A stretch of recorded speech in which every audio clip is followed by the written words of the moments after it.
दानव केकड़ा। एक समय की बात है, एक बहुत बड़ा सरोवर था। उस सरोवर एक बहुत बड़ा एक दानव केकड़ा निवास करता था।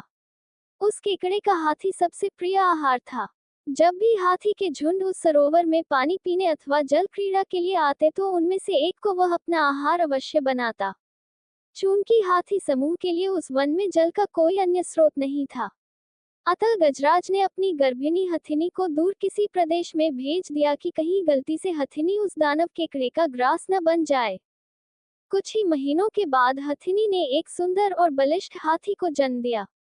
जब वह बड़ा हुआ तो उसने अपने पिता के बारे में पूछा और यह भी जानना चाहा कि आखिर उसे इतने दिनों तक पिता का वियोग क्यों मिला था।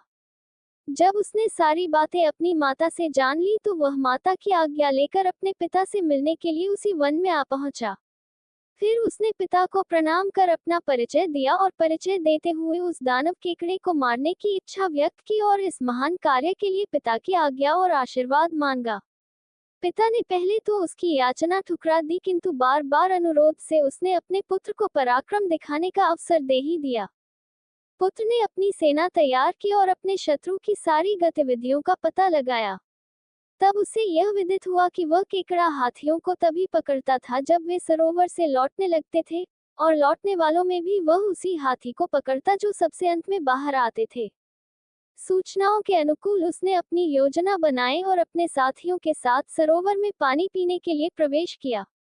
उन साथियों में उसकी प्रेयसी भी थी। जब सारे हाथी सरोवर से बाहर निकलने लगे तो वह जानबूझकर सबसे पीछे रह गया। तभी केकड़े ने उचित अवसर पर उसके पिछले पैर को इस प्रकार पकड़ा जैसे एक लोहार लोहे के एक पिंड को अपने चिमटे से पकड़ता है। हाथी ने जब अपना पैर खींचना चाहा तो वह टस से मस भी न हो सका। घबरा कर हाथी ने चिंघाड़ना शुरू किया, जिसे सुनकर हाथियों में भगदड़ मच गई।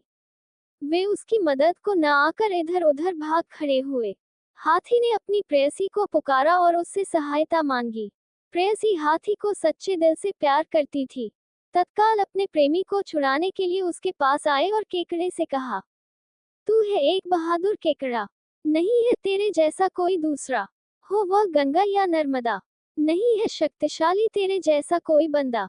मादा हाथी की प्यार भरी बातों से प्रसन्न होकर केकड़े ने अपनी पकड़ ढीली कर दी। तभी हाथी ने प्रसन्नता भरी चिंगार लगाई, जिसे सुनकर सारे हाथी इकट्ठे होकर उस केकड़े को ढकेलते हुए तट पर ले आए और पैरों से कुचल कुचल कर उसकी चटनी बना दी। और इस तरह से केकड़े का आतंक खत्म हो गया।